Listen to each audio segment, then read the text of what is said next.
tries all over Africa, man. Him deeds push him far and wide. Far and wide, and that's good.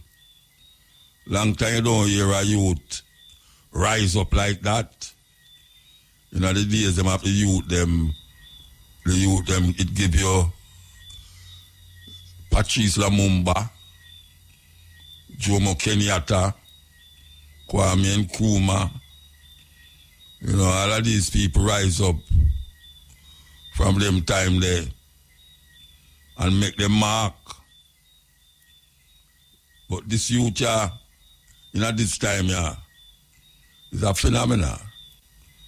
Because most of the youth, them right now, them not interested in changing things.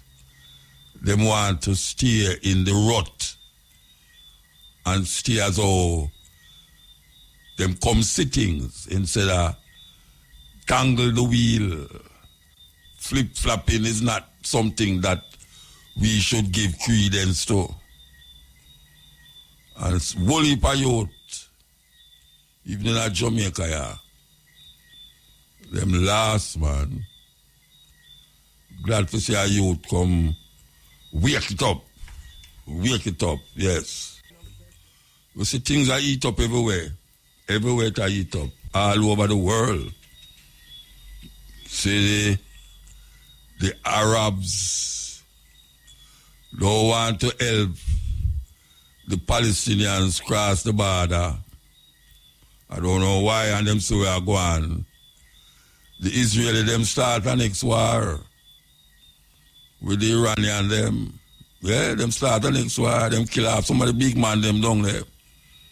And I beg Donald Trump for drop the big, how much 1,000-pound ton bomb, which part them supposed to have build the weapon of mass destruction. Hey, you remember where them do with Saddam, saying they have weapons of mass destruction, and them invade Iraq.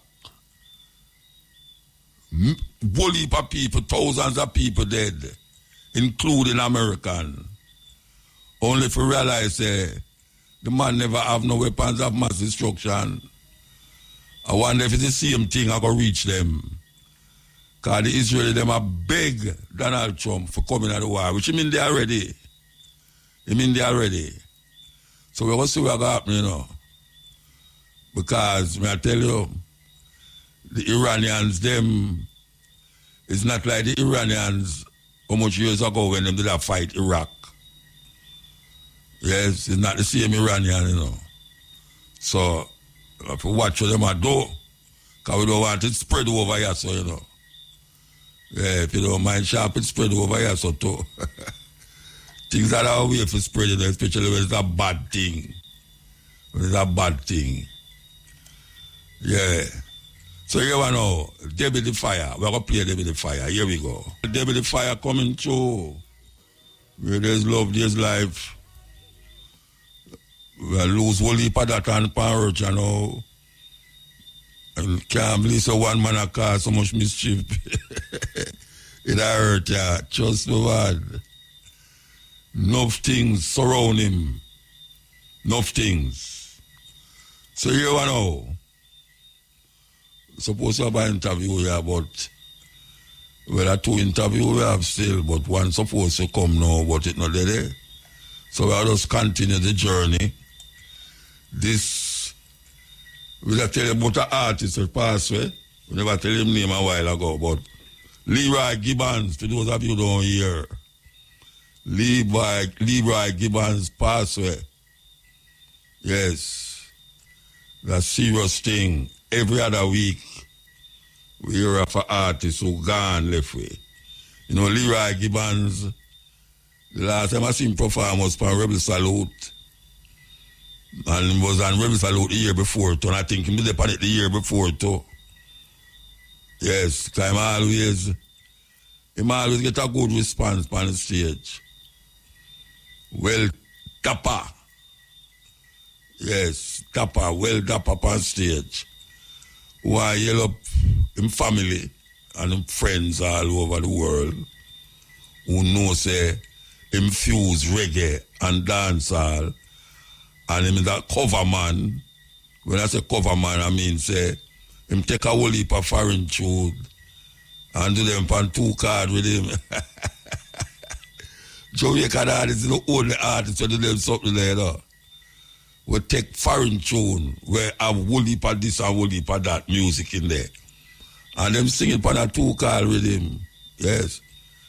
And Mr. Gibbons was one of them who, anytime you hear him, man, most of the tune them when him sing a cover version. Most of the tune them. And it's really amazing to know, say, Jamaican people can do that. Any tune where you get Jamaican to sing, which, whether it's a serious soul song, a disco song, any song where you get Jamaican to sing, and give them 2 cards. They just show it by the 2 cards, say, yeah, look here. And they must sing, you know who good with that too? Oh gosh, I still get him name, but Jamaican artists do that. Foreigners can't do it. Because they don't know how to twist them voice. They don't know how to twist them voice. Yes, Sanchez. I don't see my Bible name. Sanchez have the art of twisting foreign tune, man, and make it sound like a female one. Yeah, and this bridging here, me I tell you, him not easy. Like all that tune, you know. That tune, yeah, when him sing that tune, yeah, I would one go to feel say a film tune. How the tune come up? Hey, where you deal with? Tune? Okay, here goes. Yeah, the man Leroy Gibbons pass away. Give thanks to science and technology, where these voices can be heard hundreds of years after. Yeah, man. Whether it depend vinyl, whether it depend jump drive, a little more, anything where them go discover and do for preserve music, depend, all them tunes are going to get preserved upon it. Yeah, man. Leroy Gibbons. Our little tribute to the man called Leroy Gibbons. So, we have an interview with our sister who I'm going to say 30 odd years now, she had do a festival in Canada. With no people from Jamaica go up there, go do them thing. And it's not just music. It involves a whole heap of things. So we're going to make you tell you about it. We want to yell up. Yell up. I catch you though, I catch you. Muta. Hey, they might call you and answer your phone, you know. You go forget to lift, you know. No, I'm answer the phone, man. When you answer today? Today, yes. It's a long time she call you and answer. No, man. 2 times she called me, man said 2. She called me 3 times, man said 2 times. Then the first time you never answer then? The first time, I answer the second and third time. Anyway, I'm here now. Yeah, man. Give thanks, man. All right, so we could ask you now, how much years you had this thing, or tell me? All right, so here's the thing.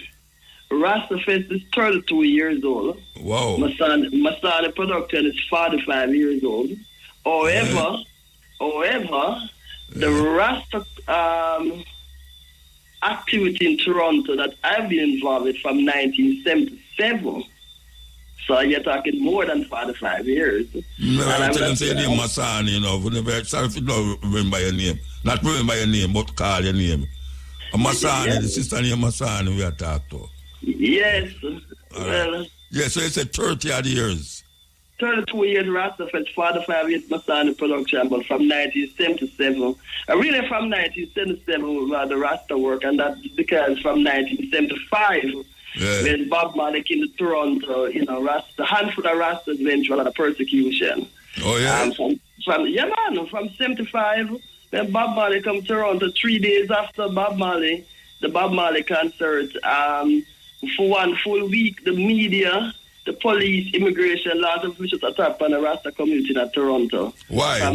Well, I mean, remember now, back in 85, you know, I mean, what I did, they imported a lot of negative things from New York. The ones that remember what was happening in New York back in 1985 with the Rasta community and some dreadlocks people had committed some crime. They said Rasta time bomb, Rasta they explode, Rasta terrorists. We were the terrorists back then in 85, you know. When they talk about and so forth. They talk about terrorists. Now, so all that did kind of have an impact on the handful of Rasta in Toronto after Bob Marley visit. So from 85 and coming up, no, we might talk 85, 75. We might talk 75. No, man, in 1975, we are talking about, not 85. Yeah. Well, we come there in the early 90s, come to show, me and my band, come to a couple show, many times still, but that time in the 90s, early 90s. Yeah, the 90s when things cool down. Yeah. But it's hot them time in the 70s, man, what? 75, 76, 77, 78, coming up 79, Rasta in Toronto, Rasta in New York. I'm sure things are happening in Jamaica, but New York and Toronto very much intertwined, you know. Yeah, because Jamaican vibes. Yeah, because not one to realize it, but you know, Toronto has the third largest Jamaican population in the world, you know. Outside of Jamaica, I think New York is second and England is first. But Toronto, we have the third largest Jamaican population in the world. So what's happening in New York, what's happening in Toronto, but on a smaller scale, and ones that run from New York come to Toronto do things, and people that leave from Toronto go to New York. So Toronto and New York are intertwined. Maybe I want to make Trump want to colonize, you know. Make the 51st state. Just take away the border, you'll never become a 51st state, so you know. It's a false line. People don't sit down there and just draw a straight line. You know, America is running across the border now. Well, the 51st state. I don't never run left America. Of course. Yeah. Me about that. All right, tell me about the festival now, Carl. I think at one time I come up the feet already, or 2 times. Yes, you did. You came in 2006.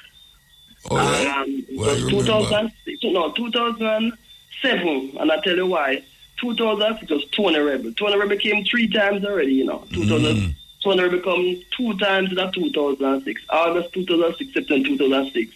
And then you came 2007. Okay, right? Okay. Yeah, York University. And then through the years, so many artists, too many to call. I mean, Mighty Diamond. I know that. I know. So many. Enough. All right, so what happened this year now? August. So this year now, what is it now? It's a 5-day celebration. So it's a revisit of the 82 conference, 83 conference, 84 conference, and then the Rasta Fest itself. So in 1982 was the first international Rasta conference.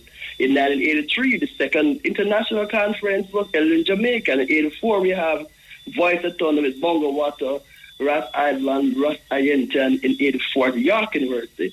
So what we're doing, we're revisiting those early gathering of Rastas. And enough one talk about RITA conference and forget that before the RIT in 1982 was in 1982 in Toronto. So we have the conference August 13 and 14 at York University, and then the festival is August 15, 16, and 17. So it's 5 days. And why we do the conference and the festival? Because enough one come a Rasta Fest enjoy it as a concert. However, they don't know about Rasta. So we have make sure they have the educational component. Yeah, not just at a reggae festival. Yeah, and I'm trying to get away from it being a reggae fest. We have good shows, I must say. We have good concerts. Yeah. Last year was Leroy, Gibbons and all that. And we have a good concert, but I'm trying to move away from it being a reggae concert. When you hear Rasta Fest, I mean, you come experience Rasta culture. Yeah. You want to learn more the liberty, the culture, the history. Mm-hmm. So the first 2 days, educate them through, information on the conference at York University, and it's been hosted by CERLAC. And why I mentioned CERLAC now, CERLAC is the Center for Latin American and Caribbean Studies. Okay. It's a research center at the university. And then the 3 days now at Little Jamaica. Now, Little Jamaica is very important in the because here's what's happening now. They gentrified in the 70s, Jamaicans used to have an area called Eglinton. Now it's being gentrified. You know what I mean? They've knocked down buildings, build up condos, bringing subways, black people are getting moved out. Like Harlem. Harlem and Bronx. And Brixton. In England, yeah. So Little Jamaica, city, so the area that we are keeping the festival is called Little Jamaica. Studio M, my business is in Little Jamaica. I'm also one of the director for the area in that Little Jamaica because you see, the subway going to open in September. Condos are being built up. You're talking millions of people moving in because, of course, you know, where there's a subway, there's money. But what about the black people them in the 70s who helped build the Jamaicans them who built that area? So that's what's called Liquor Jamaica, you know. The area actually called about it. Yeah. So that's where the festival is going to be for 3 days. So the 2 days we have the reasoning. And the night time we have the reasoning in the black community in Little Jamaica. So it's a day and night program. And then the when you say the reasoning, what do you mean? When you say the reasoning? Well, you see, the conference at York University is going to attract a lot of students and academics. However, the community now, we want to make sure that the community also has access to that reasoning, that information, that knowledge. So that session I'm going to be in the Little Jamaica community. That's going to say reasoning, like a gathering, and so forth. Because again, remember now, we still have to work with the black community in Little Jamaica, which may not be at the conference in the daytime at York University. That's going to say community reasoning. So it's a gathering of reason and information, and I've also a Rasta exhibition. So we're going to have things about the Rasta culture on it throughout the 5 days to educate ones about it. Again, remember now we're trying to move away from it being a reggae concert. Reggae concert, yeah. All right, let me ask you something. Because I must say, the brethren, who you have a look about them visa thing there, may I tell you, man, the man come like a computer, man. The man efficient. Till him can't efficient no more, man. Just all right, so you know, are so much people you carry go up there? Well, we have different relationship with different ones, as you know, in Jamaica. Yeah. When it comes to women, I'm talking Rastafari. So Rastafari Indigenous Village. Rastafari Indigenous Village are first man. So about 5 ones from Rasta Village. First man, first man virgin them. But we have a cultural exchange program between Rasta Indigenous Village and Rasta Fest. Okay. So, I mean, for a long time, about 10, 12 years, we have been having this. Man. So, they're overdue, you know. They should have been here coming up like 5 years ago. They got the visa much time there. So, they're really overdue for visit. So, and we also the things at Rasta Village too. Last month, for example, we brought artists from Toronto to Rasta Village. So we have that cultural exchange program between Rasta Village and Rasta Fest. So that group is coming up. Michael Barnett, of course, is coming up. Imani Tafari, and the list goes on. Rasquazi, the Mother Moses, and so forth. And she tell me that the other night we come from Junior Biles thing, and she tell me that she come up the toe. Yeah. Well, Mother Moses is no stranger to Rasta Fest. She has been here me know. She's not stranger to nothing at all. She's not stranger to nobody, nothing. Yes. Yeah, but apart from that, though, you're supposed to know we kind of belong to the same organization, Emperor Zion. So the Emperor Zion organization has been around for 20 years. Yeah. Yes, I'm part of it, and Mother Moses is part of it too. So, I know. Yes, we have a relationship that way too, through the organization. Okay. So quite a few ones coming up.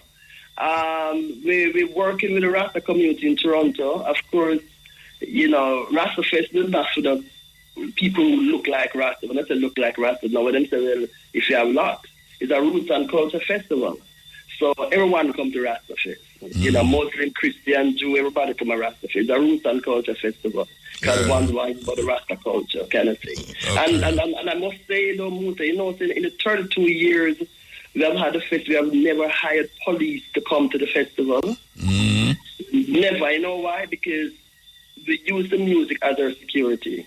Okay. We don't do the dance, we don't do the slapness, we don't do none of that. We don't do certain heights. I think if you do that, man, a rat off his name, you can do that. No, but you have some dreadlocks people who that them things that too. No, but the title of the festival, Rasta Festival, it can't have where you tell me say you don't have. It obviously don't have that. And that's why certain dreadlocks artists would never be hired for Rasta Fest. you know, they will not be hide. I mean, to be on the festival is very exclusive. We're very exclusive as a whole book, yeah. But a good look this year, 5 days. You know, a lot of ones coming up for it. We really want to make sure that after 32 years, it become a more Rasta fest as opposed to a reggae concert kind of thing. And that's, you know. So the reason going to be a big part of it, drum making, craft. I have to mention something. We're pushing the Rasta Fest marketplace because we do have a lucrative marketplace. So all people who can't make it up, like craft artists who cannot make it up, can give art and their craft to ones who are coming up, and we'll sell it at the festival. Oh, when you leave? When you leave? Today, no, not today, so today. When you leave? Listen to me. Tomorrow, this time, I'm in Toronto. Which part you there? Right now, I'm in the Orchard. I want to get something to carry. I want to get something to carry. I don't know what you there. So why don't want to give it to me? No, because I know that you talk about that and that. I say, right, I should have give you Uchi, you know, come back at town at all. I'm going to go take the plane. I'm flying from Mobile tomorrow morning. I was in Kingston yesterday. I was in Leonard Howard. Yeah. Oh, so you not come back before that? Then? It's my second trip for the day, to be honest with for the year. To be honest with you, I really tend not to leave Toronto close to the festival. All right, you know, tell me who go when you reach up, tell me who come. Me give them something to carry for me. But everyone I come at the same time, you come. Yeah, they know that. Me I say, yeah. Me one can't carry, me I carry. Well, reach out to First Man. First Man. I want 5 months from Rasta Village, come to Rastakura. Michael Barnett, Madam Moses. Yeah, maybe Madam Moses, because she didn't near me. Talking about that, as you mentioned, Carol, what about the book? You know, I launched a book at Rastafari in Toronto. That put it out there, you know. We need the book. Would have to talk to the publisher for that, but me talk about my something. When me out. So the book is not your something. Well, I'm my something, but I know me publish it. So what? So we have to talk to the publisher. You see, them have a thing I go on with a book there because them can't get it print. If somebody up there order it, them can print it in Canada same time and them get it. Okay, so print on demand. Yeah, if somebody up there would have to go tell Ian Randall publish it. All right, so here what you do then. Send me the information, we'll contact them because we definitely need to have the book at the university as well as the festival. That's not a problem. Yeah, because we have a big launch up at Rotterdam, you know. Big launch at Rotterdam.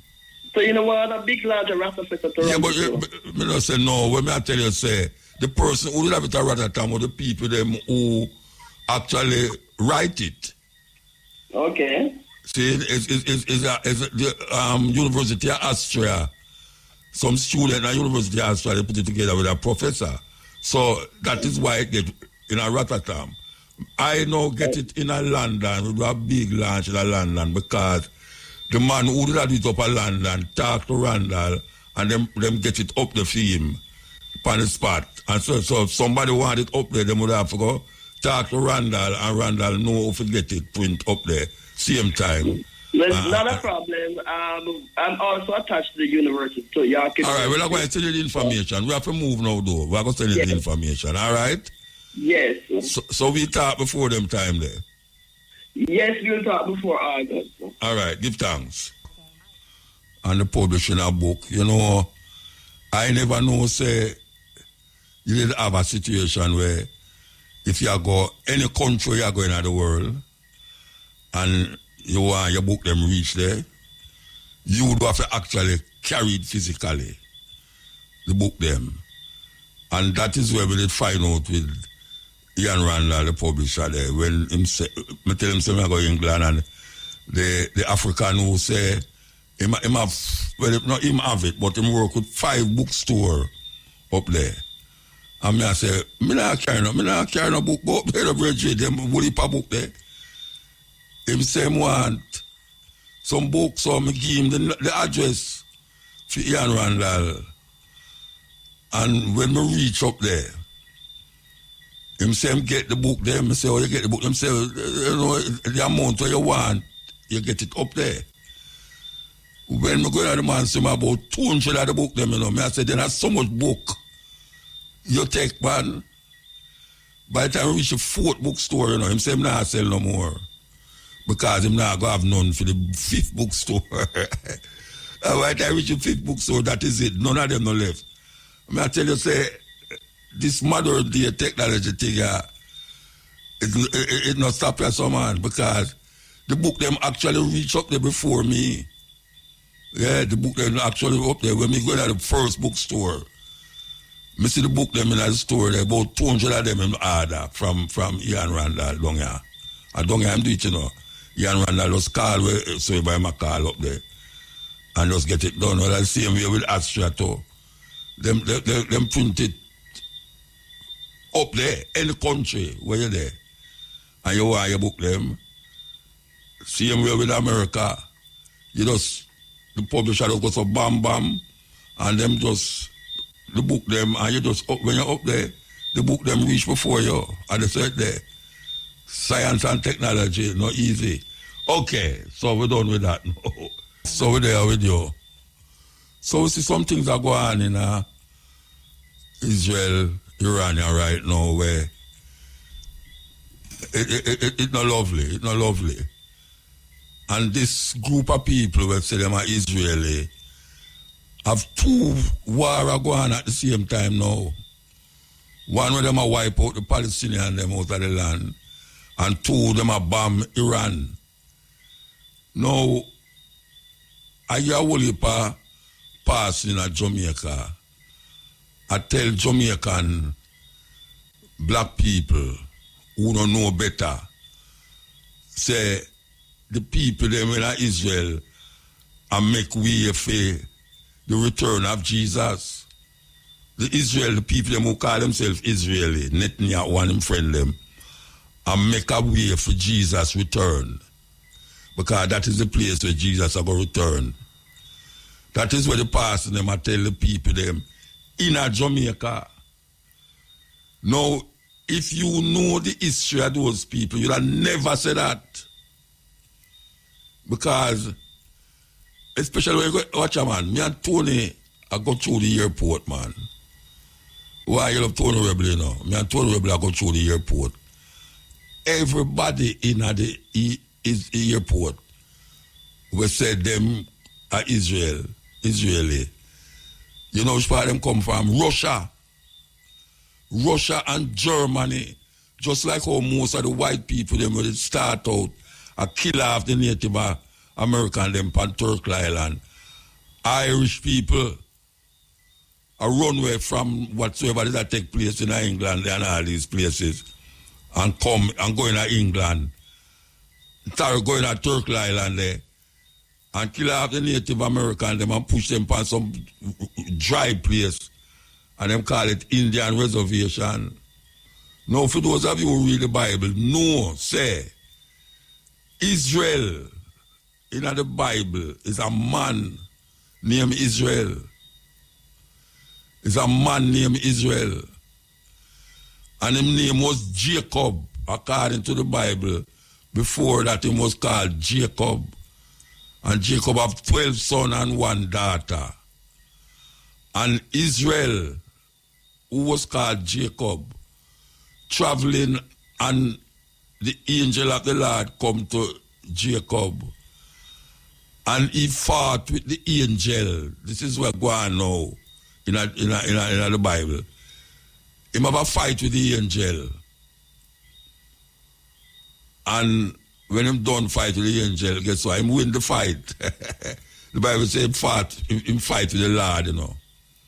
Him fight with the Lord, that the Bible say, at least the one when me read, say, him fight with the Lord and him overcome. And him will get a blessing now, him say, him name Jacob, and the Lord say, from that day on, you have fought and overcome, so you shall be called Israel. Israel is a man. Israel had 12 sons and 1 daughter. And out of those 12 sons come the 12 tribes of Israel. The 12, them never give the woman no stand in the night. Never give the woman no stand. She named Dinah, according to the Bible. So she have 12 sons. It's not she. I mean, Israel have 12 sons. A different woman have them for two. Anyway, Israel start out as a man, and kind of have 12 sons, and the 12 sons them disperse all over that part of the world. Him now become a Israel, the tribe of Israel is the sons of Israel. The sons of Israel is the tribe of Israel. The son, Jacob, son Israel. Israel have 12 sons, and out of that dynasty of sons come the Israelites, meaning say it's the sons of Israel, the man Jacob. Now, as it go down, it starts to become now a place. It become a place, the land of Israel. You see, when the Bible talk about the land flowing with milk and honey, it was the land of the Canaanites. God, according to the Bible, God sent the people them to take over the land. Kill all the people them when they take them land. That is the promised land. According to where them I say. The promised land is the land of the Canaanites, the land flowing with milk and honey. So they move out the land, the people them off of the land of Canaan, and take over the land and say, God give them the land there. Follow the story, you know, because if you don't believe me, go ask your pastor what I talk about, or go into the Bible for yourself and read it. So this man, when named Israel, become the representative of a nation of people called the Israelites. The Israelites. Not Israeli, the Israelites. The people them who was supposed to have been the Israelites is not the same people them were in Israel now. Non-apologetically we have said that. Them is not them. These people is people who did live in a Russia and Germany, and after the World War, them start to make place to move, because I remember the Russian them, and millions of Russians dead in the Second World War, you know. Millions. I mean, millions, when I say millions, I talk about like maybe 15 million, 20 million Russian dead. And the German them. So them also move and wanted to move out of that area. And England, they make us deal with them and say, all right, a little piece of land down at that place, down the soil, you know, where them call it Palestine. Here we go do. We will give a piece of land there for settle and build up yourself. In 1948, them get the land. But people that depend on the land, people that depend on the land when them go there, these people, them call them the Palestinians. And with the help of other nations, like America and England and all these places, the people them who go there from Russia and Germany and these places start to take over the land. And this is how now them get the people them who come there from Russia, them get converted to Judaism. It's converted, them get converted, just like how we get converted to Christianity. them get converted to Judaism and them create a state for themselves and start to now disregard the people them who did dead, who never declare themselves as from the religion of the Judaism, and them use the part of the Bible them call the Torah. Torah, I think they spell it Torah. From Genesis to Malachi. From Genesis to Malachi is the where we call the Old Testament. Them call it the Torah. And that is the book where them use, because them not believe in a Jesus. From Matthew to Revelation, them do another part there. Them use the part from Genesis to Malachi. So, why we are saying this? Because if we are going now, and we know say, over the years we have said this many, many times before. In the 90s and in the 2000s, we have said this story many times before. They take over the land, and with the help of other so-called nations, especially America and England, them start to move the people them who they did there off of the land. And because them have might and power to back them, them become the sole and source, the sole people them who the land is designated to by some other invaders who call themselves England. Listen to this.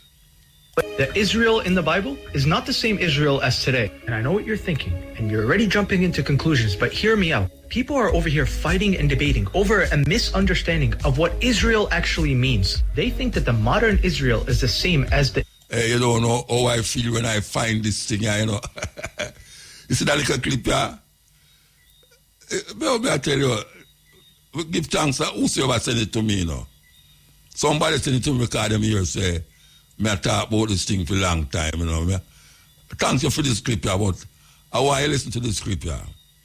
Something we have been saying for years. The Israel in the Bible is not the same Israel as today. And I know what you're thinking, and you're already jumping into conclusions, but hear me out. People are over here fighting and debating over a misunderstanding of what Israel actually means. They think that the modern Israel is the same as the Israel God promised in the Bible. It's not. In the Bible, Israel means two things. First, Israel was a person. In Genesis 32, Jacob wrestled with God, literally fought him all night long. And after that, God changed his name to Israel, which means he struggles with God. Second, Israel became a nation. Jacob's 12 sons became the 12 tribes of Israel, God's chosen people. But hear this out. They were not chosen because of their land. They were chosen because of God's promise. Hey, for those of you who are to cutting edge for years, no say. Cutting edge has showed the people them this for years. And the past them and mislead the people them. Because you have people right now who that say a foolish muta attack, you know, because my pastor said this and my pastor said that. Them never read it in the Bible. All you hear them talk about, them never read the Bible. We read the Bible. When we're in a 12 tribe, we read from Genesis 1 to Revelation 22. We don't remember everything in it, but there's certain things that we will never forget. Because we did an organization in the 12 tribes of Israel. And you started to find out, according to the new moon, the first new moon, which in April, March, April, you start count the sun them from that time. The 12 sun them. So when we did talk about this, me never know other man are good at me heard it. But you know, say read the Bible because it's in where you must say in the Bible. And where we are say for how much years now. In the Bible. But because we are one Rasta, we barefoot Rasta, them go on like say we don't know where we are saying which part Muta get them foolishness from. But Israel is a man. and all them something there. You hear them people, they say them are Israelite, them say them are Israeli. They never say them are Israelite, them say them are Israeli. So I could play what we started from the beginning, that you can't catch the drift. And where we are talking about, you listen. The Israel in the Bible is not the same Israel as today. And I know what you're thinking, and you're already jumping into conclusions, but hear me out. People are over here fighting and debating over a misunderstanding of what Israel actually means. They think that the modern Israel is the same as the Israel God promised in the Bible. It's not. In the Bible, Israel means two things. First, Israel was a person. In Genesis 32, Jacob wrestled with God, literally fought him all night long. And after that, God changed his name to Israel, which means he struggles with God. Second, Israel became a nation. Jacob's 12 sons became the 12 tribes of Israel, God's chosen people. But hear this out. They were not chosen because of their land. They were chosen because of God's promise. The nation of Israel existed under kings like David and Solomon. But guess what? They lost their land. They were exiled because they turned away from God. Fast forward today, Israel was founded in 1948 as a political state. But that's not the same as biblical Israel. It's not ruled by biblical law. Not everyone there is a descendant of the 12 tribes. And the land does not define God's people. Faith does. So when people think that defending modern day Israel is the same as defending God's chosen people, no, you're missing the whole point of Scripture. God's Israel was never about land, but about a relationship with Him. Okay, so Pastor, are people who listen to me and go to church, you can have something to talk to the person about. And I am going to assume, say, it's not a black man attack that. So, I know no more want to believe what the white man say. That is why I'm glad that somebody sent me this clip here. You never talk to the person yet about biblical things. You never sit down and talk to the person about biblical things. And you just sit down in a church every Sunday and listen to what the pastor say and just gulp it down. Like say sugar, water, or not drink. When we there, so I talk about these things. So tell the people to turn off the radio. You know how much you tell me that over the years? My brother to me say, a mother in a Florida chew something and lick him in his foot. Because I listen to a cutting edge. Now, see a man say the same thing, you know. Israel. And most of them never read that in the Bible yet. So we're going to play something else too. We're going to play something else to disturb. You know. And me and Ian Bowen used to have many reasoning. Many reasoning. All on TV. I think I come from Ian Bowen program more than any other pastor. I mean, no pastor. Party program. Yes. All right, so here's the next one. Listen to that one now. All right, line up. Here we go. The Gospels of the New Testament don't claim to be written by eyewitnesses, and in fact, they were not written by eyewitnesses. The Gospel writers were living 40 to 50 to 60 years after Jesus died. They wrote the Gospels in Greek. Jesus' language was Aramaic. These Gospel writers were living in a different country. Decades later, where did they get their information from? They were not the followers of Jesus. They don't claim to be followers of Jesus, the disciples. They're written by later people, decades later, in a different language. Where did they get their information from? They heard stories about Jesus that had been in circulation year after year after year, decade after decade, down to the time that the gospel writers living in a different country, speaking a different language, heard the stories. What happens to oral stories when they are transmitted orally? They change. The gospel writers have discrepancies among themselves because the stories that were told and retold were changed over time, and the gospel writers themselves sometimes changed the stories. That's why there are discrepancies. That's why scholars might be able to tell you generally what Jesus was about. They can list 8 things that Jesus did, but they can't tell you the details and agree. Why can't scholars agree? Because there are so many discrepancies that the Gospels are not reliable. Okay. So that is one of the things that we get knocked for on this program for years. Who was Macho Mark, Luke, and John? As a matter of fact, according to the same theologians, the books of Paul was written before Macho Luke and John. Macho Mark, Luke, and John. Paul Gospel, Paul writing was written before the four first book of the First Testament, the New Testament. And him never said God there, Jesus said. Him don't know Jesus. Can you imagine this? How many know him don't know Jesus? Because him same one said, him never know the man who them call Jesus. Him hear about him. And he was traveling on his way to Damascus. And something blind him. And him start to wake up and hear a voice that talk to him. And I saw him find Jesus. Him never know him, the man, physically, personally. A hearsay. And them him write so much letters to the European them, the Corinthians, the Romans, the Ephesians, the Galatians, to convert them to a person who him never know. But because the philosophy where him hear about the man was so proper in his sight, him start to spread that gospel all over Jerusalem and all over Europe.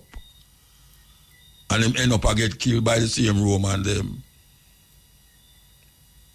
Macho, Mark. As a matter of fact, when you read them story there, if you really read it, I not talk about just read it, I can't to where your mother used to talk about, or the pastor talk about. You personally read it yourself. You realize that certain things in there not add up. Certain things in there don't add up at all. People don't like hear them thing there. People don't like hear them thing there because it go against all of them that think.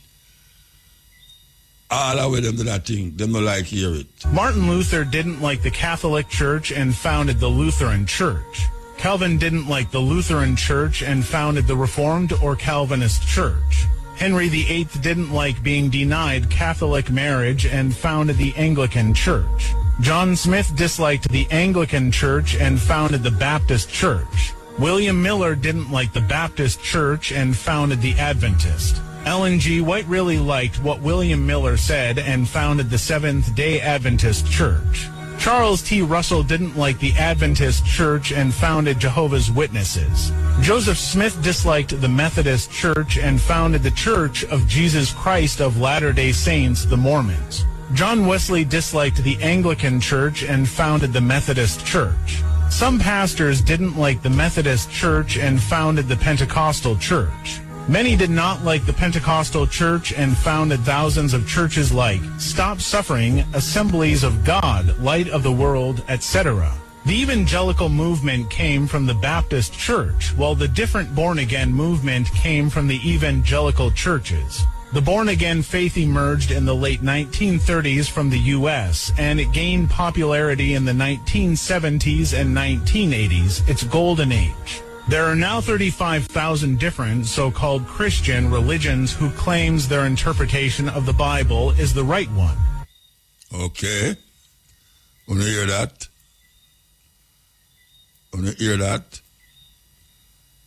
You can't go dig it up for yourself because you have books where record these stories and tell you. Listen. You're saying the man who translated the Bible be his own mother? Oh, yeah. King James I, the man behind the King James Bible, had his mother Mary, Queen of Scots, locked up and then executed, allegedly. He worked with his aunt, Queen Elizabeth I, to make it happen. Why? So he could secure his place as King of England. That's not exactly the kind of story you'd expect from someone tied to the Bible, is it? But it doesn't stop there. James had a thing for demonology. He wasn't just curious about it. He wrote an entire book, Demonology, all about witches, demons. All right, because stop yourself about demonology. I have that book. A man send a book they come give me. Say never know, say King James was affiliated with other books other than the Bible. Well, I have the book. And when you're looking at the book, you're frightened to know, says this man here claims to translate the book with other men. Because them says 40 different scholars him get together to really translate the book from other books. So film version is a version. You know what version mean? It's a King James version. That's a film version, you know. King James authorized that version. So if King James version is where I read, wanted the version before film version. Because remember I said the first time it was written in Aramaic. Not Amharic, you know, not Amharic, like Ethiopian language. There are different languages they used to talk in Jerusalem. Now remember, so you never have no. I could come back with it. At 12 o'clock. The Demonology book where King James put out a film thinking in other book there. Film thinking. I don't know if it's online, but maybe you can find it online too. As a matter of fact, maybe they have an audio book too. Yes, that is all science and technology to go now. You just go up on YouTube and just look for Demonology by King James. And maybe you can listen it. It's not a joke thing. Because a whole heap of the things they're right in front of you, you know. But because we just don't have a thinking in our head before, it's very difficult to remove them thinking there when reality come liquid now. A man prefer hold on upon him all time religious beliefs and don't recognize you have to your brains, human brains don't function in a static, not static. It's not static. And I have to mention Ian Bowen. I'm a brethren, and him have me as a brethren too. You know how much time I walk on the road, and people say, you know, say, Ian Bowen talk about you every day in I'm church. I say, what about talk about me, say? If I say, why, Booty, that a fool, you know. That is why he called me with him big Reverend Chisholm. And then when the program done behind the screen, him attack, him begs with Chisholm. Because I think that Chisholm did not lay me dead. With the conversation where we have on the radio. And more than 2 times, me and Chisholm clash up. Not to mention others where we depend. That it become a thing with him. Because him sit down and say, any night I'll know. If me call him right now, I'm yard. Him sit down and listen to Cutting Edge. And them invite me to the theological college and well, me I taught them and say, but that is what we learn in the theological college. So you see, them I learn something in the theological college where the pastor now tell you in a church. Them I learn something about theological college where the pastor not telling you in church. But because some of them afraid to use them brains, them come out back with the same argument where them did have before them going there. And we never go to theological college. We never go to university. But over a period of time, we were so caught up into understanding where we are getting ourselves in as Rasta that we really want to find out what is this thing, this Bible story and all these things. So I could go back with King James. You're saying the man who translated the Bible beat his own mother? Oh, yeah. King James I, the man behind the King James Bible, had his mother Mary, Queen of Scots, locked up and then executed, allegedly. He worked with his aunt, Queen Elizabeth I, to make it happen. Why? So he could secure his place as King of England. That's not exactly the kind of story you'd expect from someone tied to the Bible, is it? But it doesn't stop there. James had a thing for demonology. He wasn't just curious about it. He wrote an entire book, Demonology, all about witches, demons, and their nasty tricks. And this is the same guy who decided, hey, I should translate the Bible for everyone. And then there's his personal life. Rumors say he had questionable relationships with men, including his cousin, and he wasn't exactly known for being morally upright. Yet this is the man people trust for one of the most influential versions of the Bible. Do you see the problem here? Now let's talk about the translation itself. King James didn't write the Bible, but he commissioned it to solve political and religious problems in his kingdom. It wasn't just about faith, it was about control. He needed a version of the Bible that supported his rule and brought peace to a divided nation. That's the agenda nobody talks about. Nobody talk about it. Why did he translate the book? Was it because of, wanting people to go closer to God or really accept Jesus Christ as their personal Savior? No, it wasn't that. It's control. Control. And what better control you can say than the control we have over black people? What more control it have, more than where black people get controlled by it? This invisible God where most people talk about. Anything happen, whether it's bad or good. Well, a bad man. You say even the devil know God and fear him. Well, the same thing. Bad man a Bible a read and a quote Bible and all everywhere there. A terrible thing. Terrible thing.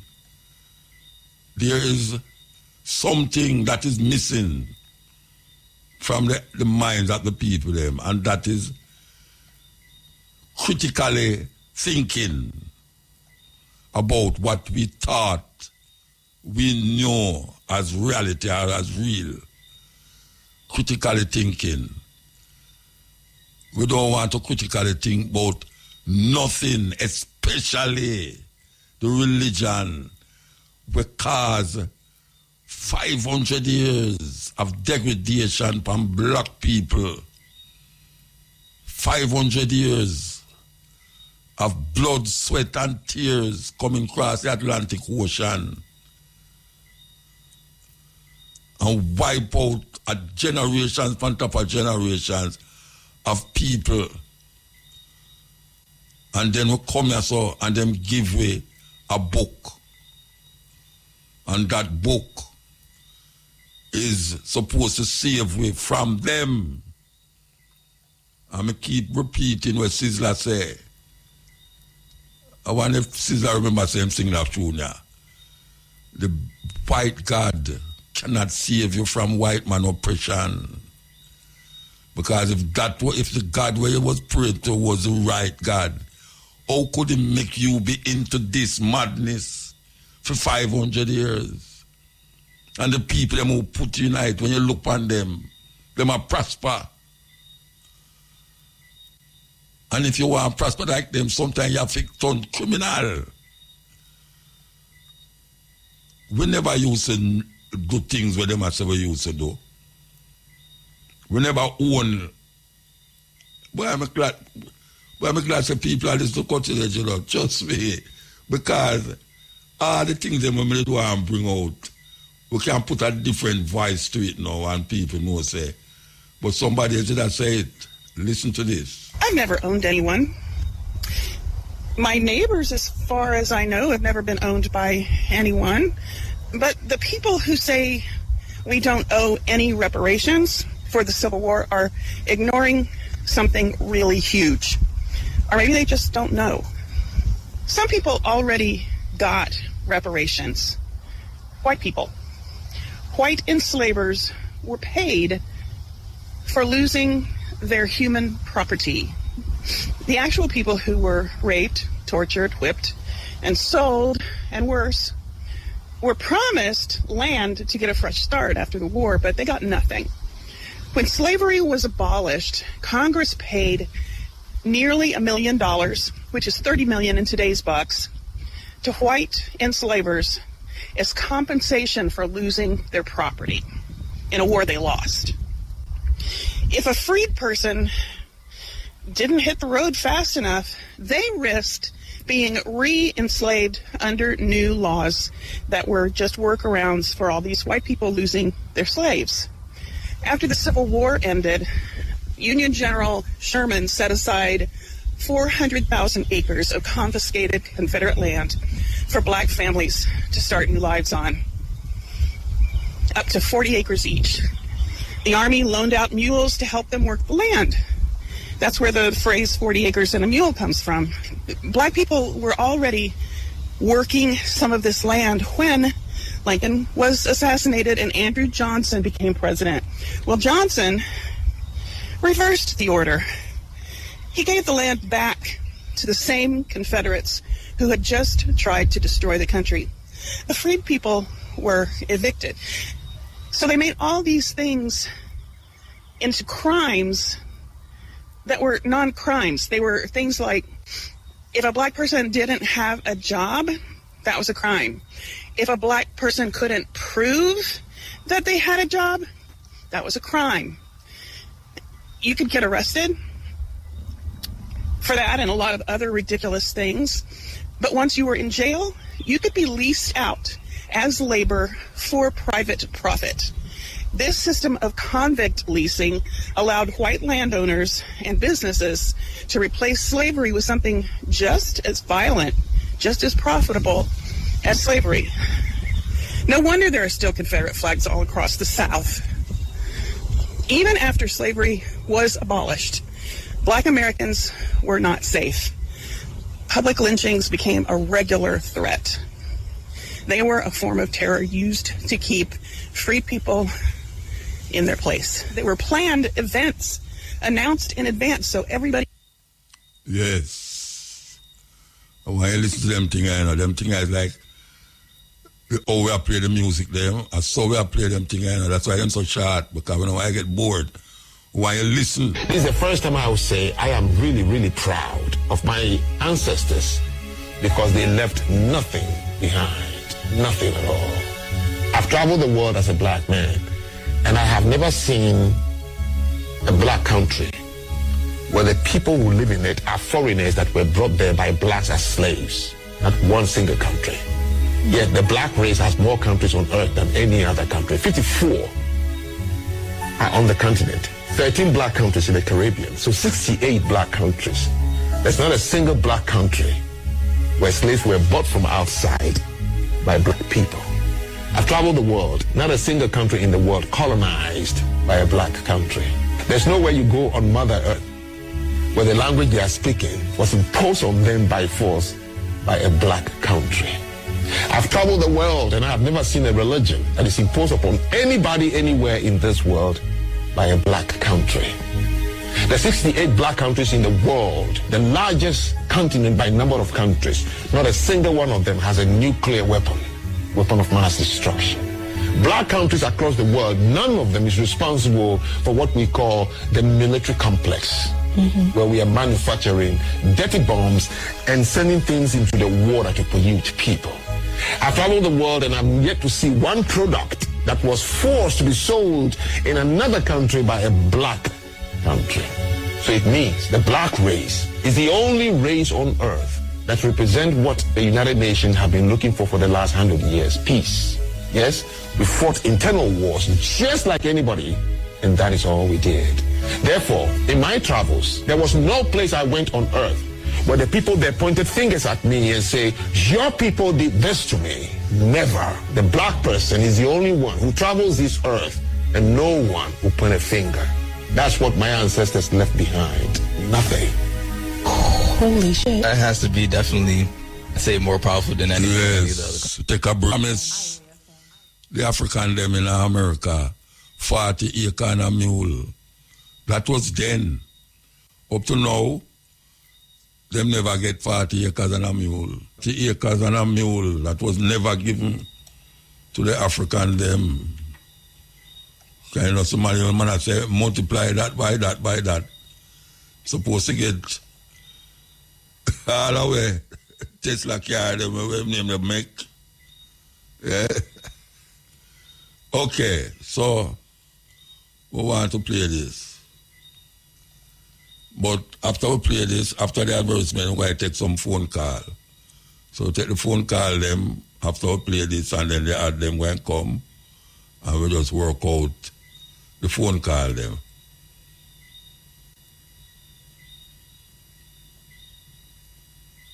Irie FM really rocking, you know? Okay. Sorry about that. I could start it over. They don't teach you this in school, but let me put you up on it. Before slavery, black people weren't just running around in huts. Nah, Africa was home to some of the most powerful empires, richest rulers, and greatest intellectual centers the world has ever seen. Let's talk about the real Africa before slavery. Africa wasn't just one place. It was a continent full of advanced civilizations. Let's start with the Mali Empire, home to Mansa Musa, the richest man in history. This brother was so wealthy that when he traveled to Egypt, he gave away so much gold that it crashed their entire economy for 10 years. And then we had the Songhai Empire, which controlled massive trade routes and had an organized government, tax systems, and military forces that rivaled Europe. And let's talk about Timbuktu, one of the greatest learning centers in the world. Before Europe even had universities on that level, Africans were studying mathematics, astronomy, medicine, and philosophy in massive libraries and schools. The University of Sankore in Timbuktu had tens of thousands of books. Some are the oldest books in the world. And let's be clear, Africa was a global trade powerhouse. West African kingdoms traded gold, ivory, spices, textiles, and even advanced weaponry with Europe, the Middle East, and Asia. African artisans were masters of bronze, gold, and terracotta, creating sculptures and jewelry that are now in museums around the world. And when it comes to technology, Africans were smelting iron, forging steel, and engineering irrigation systems before most parts of the world. So why don't they teach us this? Because if they did, we wouldn't grow up thinking our history started with slavery. Black people weren't just victims. We were architects, we were warriors, scholars, and kings and queens. Africa was thriving long before European colonization. It's time to rewrite the narrative, y'all. Black history didn't start in chains, it started in greatness. So drop a black fist in the comments if you're claiming your history and share this to make sure that the truth gets told. Well, that we are the sister, that we are the serious thing. Almost all long we have said these things over and over and over and over. And now we find out that many people have said the same thing, but don't even know me. Yes. That's why we say we not stop. We not stop. Believe you me. I couldn't spend so much years attack these things and just we wanna say it. No, sir. It did there before we come here. I talk about there when we gone. Because the truth have to be told to African people. Because not only where I want to open, you know, it's where mind and where brains want to open. Them take out all of the fullness out of our head and put garbage in there. That is why the whole of we now are run up and down with for them kind of clothes and them the thinking in our head, for them thinking, them put them thinking in our head and we feel say we. Yeah, we are do things and feel say we are do it. It's like some little zombies. Most people know Washington, D.C. as the capital of the United States. But what they don't know is that the city was partly designed by a black man, a self-taught genius, named Benjamin Banneker. Born in 1731 to a free black woman and an enslaved black man. Hey, a Black History Month, every month on that program, you know. Should I know that by now, you know, a Black History Month, every month on that program. We don't wait till a certain month to declare that. Most people know Washington, D.C. as the capital of the United States. But what they don't know is that the city was partly designed by a black man, a self-taught genius, named Benjamin Banneker. Born in 1731 to a free black woman and an enslaved black man, Banneker had almost no formal education. By teaching himself astronomy, mathematics, and engineering, he changed American history. In 1791, President George Washington decided to build a new federal city. Banneker helped survey and map the land. He worked with Major Andrew Ellicott on the layout of Washington, D.C. But then, disaster struck. Pierre Charles L'Enfant, the main city planner, quit and took the only plans with him. Everyone panicked. The entire project was at risk. But Banneker had memorized the entire layout. From memory alone, he reproduced the city plans down to the streets, avenues and key landmarks. Thanks to Banneker, the vision for Washington, D.C. was saved. A self-taught black man helped build the capital of a nation that denied him rights, but not his legacy. This is black history you won't find in your school books. Listen, Listen. When I just play them things because we just play them for upset yourself. It's a revelation we give you. Revelation. Only one never know that. A black man design Washington, D.C., the capital of America. So, yes, taking the phone call them now, yes, EL. EL, Motor. Blessed man. Long time not showed up on the program. I wonder why you told me today. I tell you because, brother, you download me with so much information, you cannot keep me up tonight. Yeah, man. Right, but I make 2 points. There's a book where you call Demonology by Christopher, by King James. Yeah. You can get that book upon archive.org and download any book free, over 50 million books. You can download them free and get Marcus Garvey Philosophy and Opinion. Yeah, well, tell the people them louder than that. Yeah, people, and Mein Kampf by Adolf Hitler. You read a book there with King James book, Mein Kampf by Adolf Hitler. But what I don't want to talk about that. There's also a book called The Negroes Christian. No, hold on, man. You go too fast.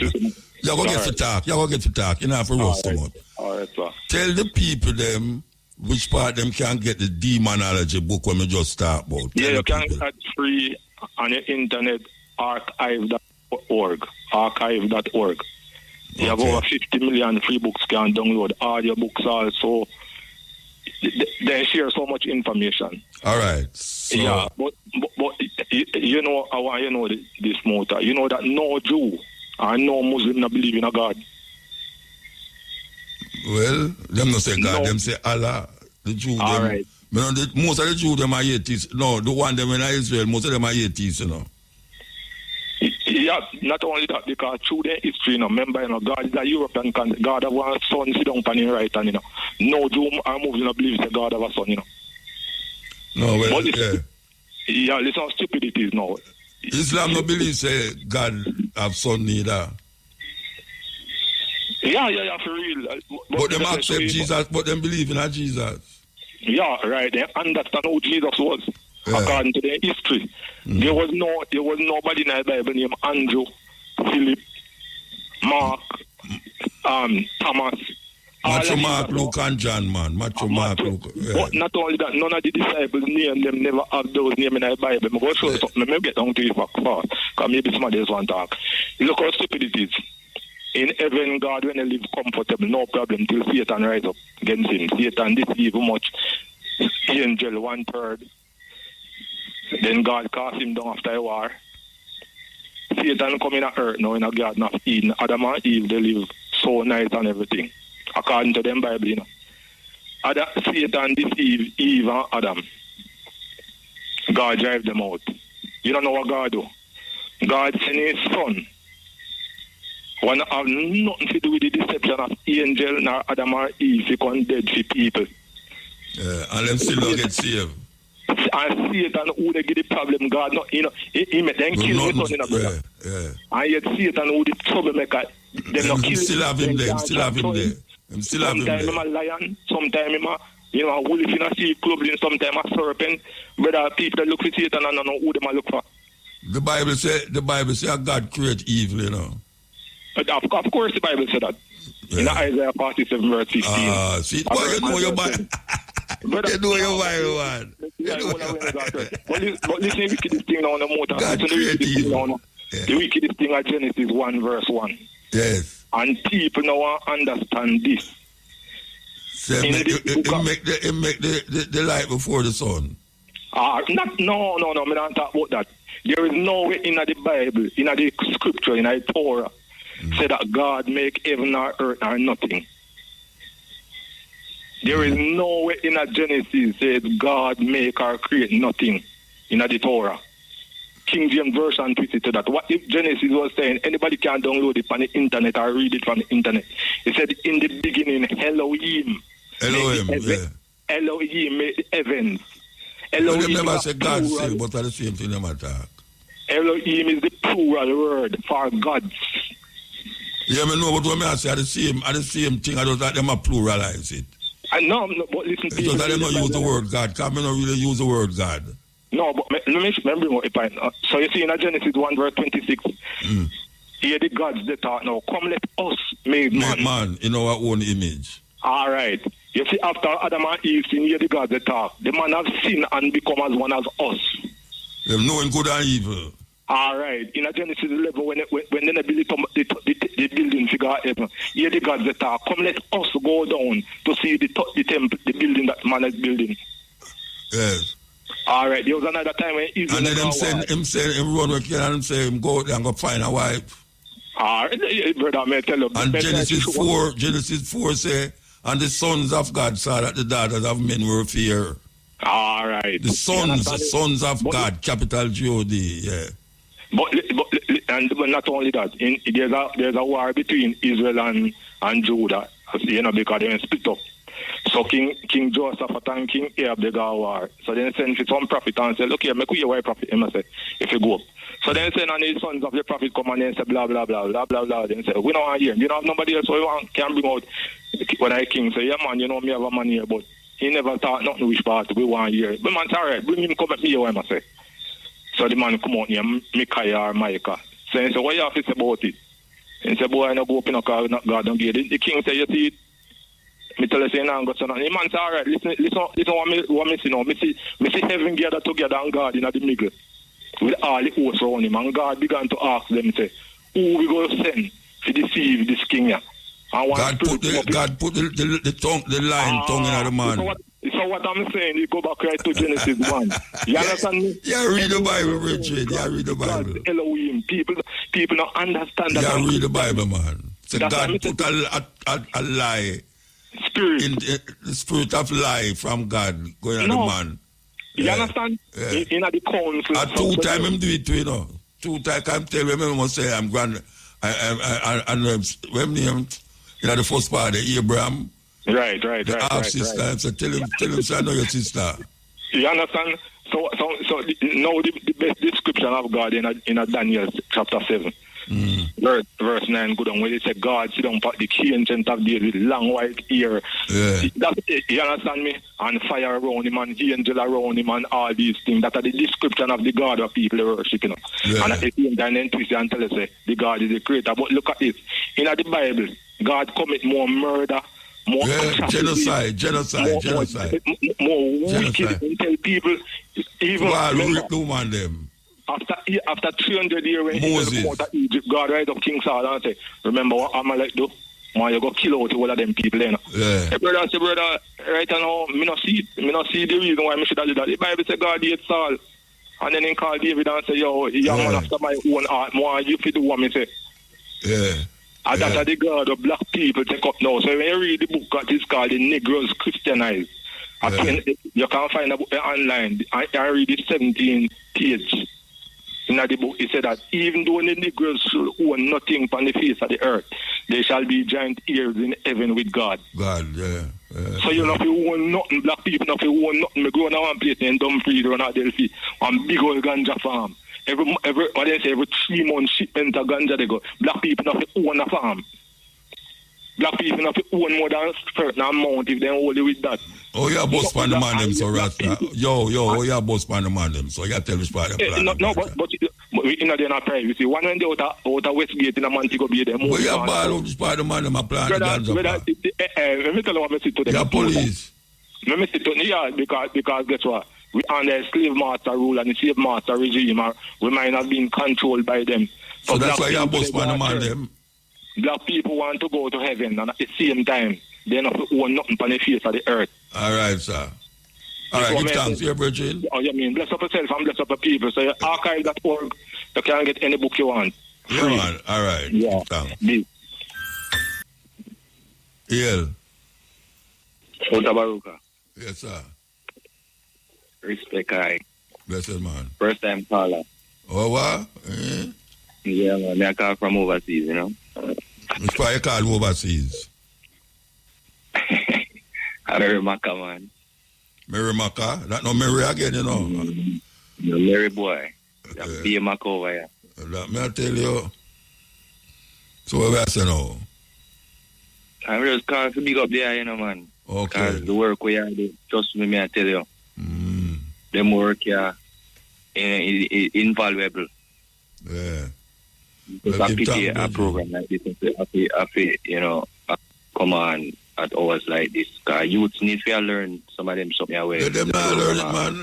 Yeah, them not learn it, man. Watch out. You saw me just start that program, yeah? Me did that one that people say, them should have put you on at the day, man, but guess what? You know much youth all over the world when me travel go. When you see they are Jamaica and they are universities, you know. And so them used to listen to me when them do them homework up at university.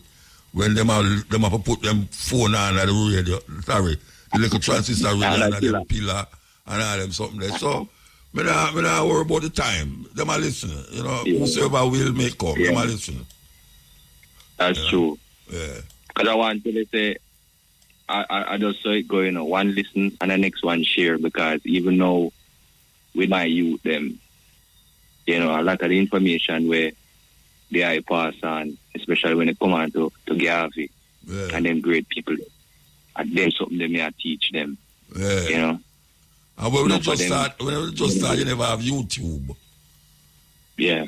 And now because every program we do, them tape. I really YouTube make me can listen back certain things. Yeah, that me I say.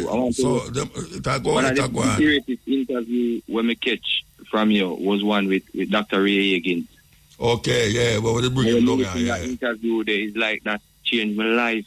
My whole life changed. Yeah, man. You know, because you see the fear when me used to have as a youth, I grew up under them Christendom vibration. And me I walk down and me I say something right about this. Oh, me feel so bad about God. When I say God love you, so me feel so bad, like me just afraid. Yeah, you're supposed to afraid. But me still afraid. Everything me I do. You know? And me I say, no man. And when me start listening to certain things and me go around certain Rasta people in my family, I say, no man. Easy man schism, man. There's a trickster and a hole. To try a hole in the dump. And I still never believe, because me I say no, so it could come like a una try trick me. I don't know who a trick me, who a try trick me. If I'm a family or for the system here. You know, but me give thanks for the eye, because the whole I get, I mean I listen to you and me do my research, as you always say, you know, don't take your word for your research. But that program there, that interview there with Dr. Ray Higgins, yeah man, that program there. And the fact that him actually had talked about our great Marcus Garvey, you know, and how him always said, yo, you know, black people won't do. Yeah, man. The white man, you know? Yeah. So I give thanks to that, because a lot of things I think that my youth, them I learn it too, you know. Yeah, all right. And with the sorry say some of them things not going to the school then, because they will more teach Christianity than have to teach them about Garvey. Yeah. But give thanks to the eye, big up. Me that hold for a long time, but me call back again. I don't know, man. Give thanks, Bridget. Yale Muta. How you do, man? Yeah, not bad. But, you know, last week Thursday, when we were speaking and thing, you know, later that night, I want to say condolences to the family of Carlton Brown, who was in my year at Kingston Technical. He passed away last Thursday, 10:30 in New York City hospital. He was sick. And Carlton Brown, his older brother, who was a year before me at Technical, Errol Brown, was engineer at Duke Reed Studio. Remember Harold Brown. Right. Well, his brother who was in my year to a technical day, Carlton. Yeah, he passed away. So throat cancer thing, you know. Yeah. So making Kingston technical people know about that. And then yesterday, Leroy Gibbons there. Leroy Gibbons. Yes, I tell you, Tuesday in Hanover, in a studio there, Western Jamaica, that say like his heart attack. And, you know, Gibbons was a good bridge of mine because in 1987, when I brought in Arrows International from East Kingston to come play in England, it was the only time in history that an entire sound chip, amplifier, and record box, the whole sound chip, and come here and play. And Leroy Gibbons was one of the persons with Arrows Sound at the time, along with Shaka Shamba. Carlton used to go Kingston Tech too. Arrows Bridge, he used to go Kingston Tech too. Yes, that is Philip. Yeah, Philip Linton. Philip Linton, Bill. Yeah, Bill. Yeah, man. You know. Kingston, just like Black Star, Danny Black Star used to go Kingston Technical. Same here as you and, in fact, you and Philip Linton and Donald Darling, Black Star from Uptown, Elizabeth Flats. It's the same here at Kingston Technical. Same here, same here, you know, and thing. Well, Leroy Gibbons, man, from Gregory Park, St. Catherine. I tell you, man. Yeah, man, brilliant performer. Oh, you mean, man? Over sound chip on stage, man. Dynamic, man, you know. And you remember a few years ago, him did get shot out by Port Henderson? No, I never remember about that. Yeah, man. He was jogging and thing. Yes, some shooting thing. Yes, some attempted robbery business, you know. Yes, Leroy Gibbons. He grew up in the church at Gregory Park, you know. So he was singing in the church and thing. And, you know, Willie Williams, who sing Armageddon, the Studio One classic, great Willie Williams. Willie was saying... I talk to him regular, you know, Willie Williams. I talk to him regular. Right, yeah, me know, man, him tell me. He might tell me that his cousin Leroy Brown, who is now in Jamaica, that him and Leroy Gibbons used to in our group in Canada known as The Rise. You know, them used to sing together, and he was so impressed by Leroy Gibbons singing that he tell him to go to Jamaica, man, and record, you know. And that's why he ended up at Jammies and come out with his first album, which was his best album with tunes like This Magic Moment, Cupid, and all of them tunes, which came out in 1987. The same year that I brought in Arrows there. I Jammies produced, I don't want to Jammies produce. Yes, but Steely and Clevey were the musicians. You know, Steely and Clevey, and you have Bobby Digital as the engineer and Jammies as executive producer. You know, who really could come up for my performance at that night, a June, June Bice, you know, Linval Thompson, man. Okay. Yeah, man, remember come to me and say, you can't make Linval Thompson. Camilla go play.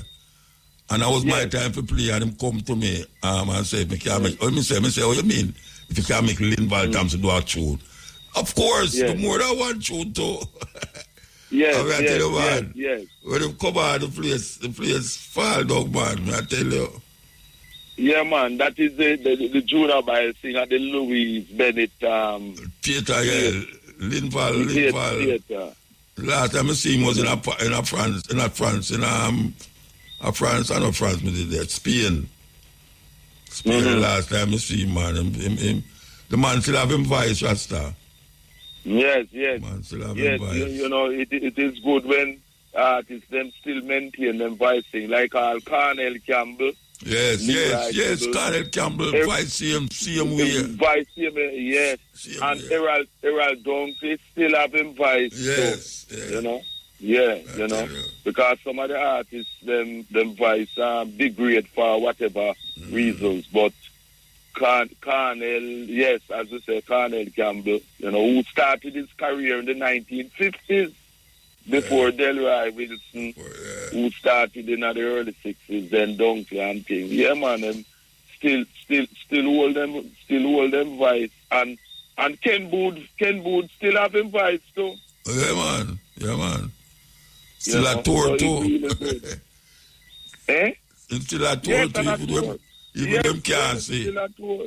Beside the eyesight problem. Yeah, them can't see. You know, still a tour. Yeah, but the vice still a. Still there, yeah. Them can't spin round again, though. No, because you know it's a man will love that. Yeah, we love speed. Yeah, that one will love. Yes, we came from Denham Town, and I'm telling you, this latest set of bombing from last Friday with Netanyahu regime from Iran, it's like it them by surprise. Them never realized that the Iranians would have able to penetrate them Iron Dome system. Yeah. Well, boy, it sounds like another Iraq thing I come up here now, though. Yes, because we know that the Israelis them up front with things, but is the USA and Britain and the rest who are support them? Trump. Them. Trump. Yes.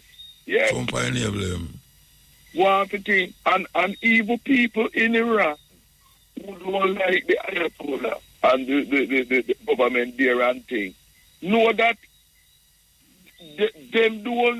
them hate the Iranians and thing, so them not falling for the divide and rule tactics where them want the people them to rise up because them see where the US and thing only invade other countries to destroy them who pose any threat to them. Mash up the country. Yeah. Mash up the country like where you see happen in Libya, in Iraq. And a bitter loss to Russia was they should not have allowed Assad's government to fall because Assad was one of the very few Arab Muslim governments that was holding it and supporting the people in Palestine, you know. And Russia lose some important naval bases that they had in Syria when Assad was there, you know, and things. So it's a serious thing, but I love how the Iranians them are hold it. So long them can't hold it, man, Virgin, because Trump are going at it. Well, him already in it, as we know. Yeah, we must go in, I mean, like Iraq. Overtly, yes, that type of thing. But remember, you know, one of the things that people must remember, in the 1950s, when there was no Ayatollah, nothing, the British MI6 and the US CIA overthrew the legally elected government of Iran because the Prime Minister nationalized the oil industry and thing, you know. Yeah. So whether it's religion or not, them don't want no country, them NATO countries, to be independent and to be economically strong. Remember the Shah? Remember the Shah? Yes, who them support and them thing. support, how them arm Saddam to try and invade and destroy Iran. Yes. So and then look what them do. And them come destroy Iraq. Yes, and hang Saddam, who used to help, who was a part for them and them things. So you know, we want a multipolar world.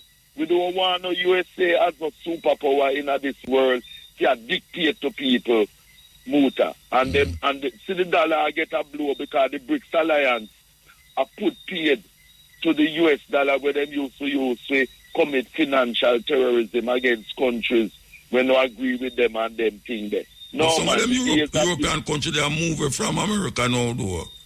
Yes, of course. They are moving from America. Yeah, man. Definitely, man. The US empire must fall, man. And the quicker it falls, the better for humanity, man. a racist genocide. Hold on. I don't remember if any are there, so I don't there, so.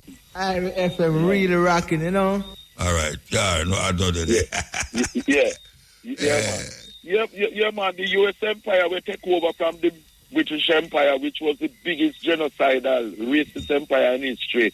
So them days are numbered, man. You know what I mean? Yeah, because people all over the world I see them for what they are, man. You know, all over the world. Afghanistan, Vietnam, all over. And we love where President Traore in Burkina Faso doing, and the other brothers and sisters in Niger and in Mali. Niger and Mali. And Senegal. You know, yeah. Senegal. Because Muta, you know. And Namibia. Namibia, yes, our sister president in Namibia and things. Because the USA, racist, them don't want Africa to be united and strong as we as Pan-Africanists know, you know. Them don't want none of that, you know. See? So we have to support, you know? Yeah, of course. As much as possible to bring, because them no want the Marcus Garvey aim to Africa of one president, one army, one navy, and one air force to come into being, you know. One money. One money. Them don't want that Marcus Garvey dream and aim to come into reality. But we as Pan-Africanists can continue working. And you see the program where you do, and I do, and others and so, we helping to spread that education. Because only we as African people can save ourselves. Because reparation, I listened earlier in the program, we don't get no reparations, and reparations due to us. We're not forgetting that. While the racists, enslavers, and then descendants get reparations and the benefits of reparations. Remember, them promise the American them 40 acres and a mule. And none of that happened. Nothing. And Jim Crow was a form of slavery again after the Civil War. The new slavery. As was explained again in your program just a while ago, it was a reimposition. You imprisoning our people and using them as slaves in a new system of slavery. You know what I mean? You know? So, no way in which we can do them thing there, you know? And the Notting Hill Gate Carnival is supposed to come again. Which is the biggest. When? In August, towards the end of August.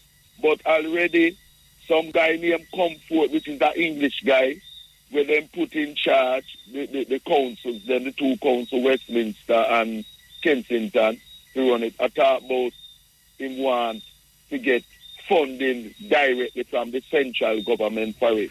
When he himself should not be in charge, because our people, it's our carnival, used to be in charge, and then bring off a coup where them have him as an English guy and run our Notting Hill Gate Carnival, you know, cultural imperialism, and I make money off it. You know, we never go there. We never go to go perform it or go there go watch it. Never. And so many people over the years go there, man. Never perform up there yet. Never go see it yet. When it's August, what time it run? It's bank holiday. It's towards the bank holiday, towards the end of August. All right. Towards the end of August, early September, depending on how the calendar run in the year, you know. So it's the end of August to early December. And it's every carnival, me play a sound system on there, you know, we play upon sounds on there, you know what I mean? The Sundays and the Mondays. Yeah, man. Biggest street thing, man. Biggest street thing. Man, I see pictures right every year. Every year pictures right. Every year I see pictures right. Yes, man, for real. You know who used to attend it every year? Winston Blake, you know, from Meriton, yeah. Yes. Him always used to come. Always used to come and that type of thing, man. You know. Yes, Muta.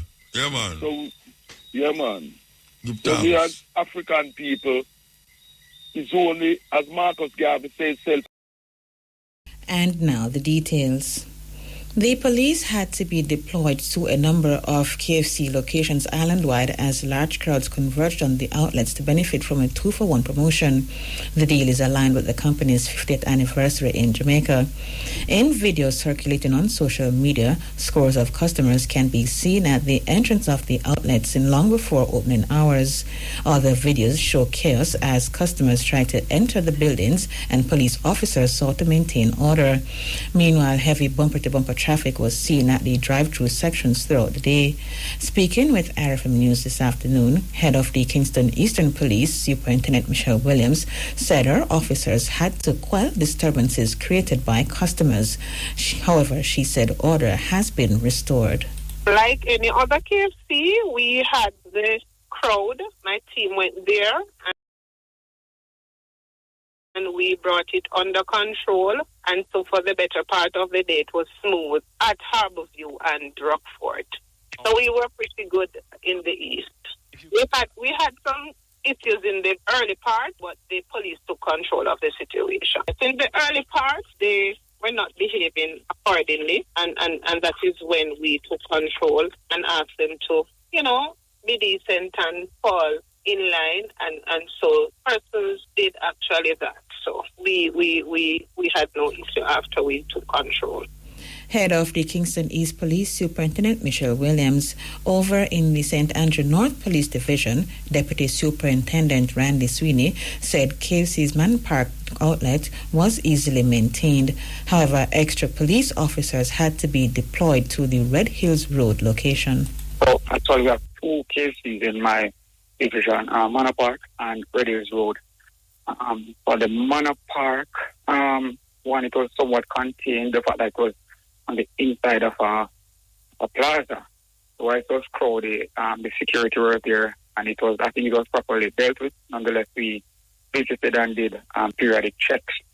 Now, for the one along Red Hills Road, one that caused some public order issue, as such, we had to deploy a stronger, and I use that term because we were proactive once we saw it. We thought about potential. As such, we pre-deployed persons to monitor the area. As such, we were able to quickly respond to that one. And we had a large team out there doing some public order activity, and it was properly sorted out, and we had it under control in short order.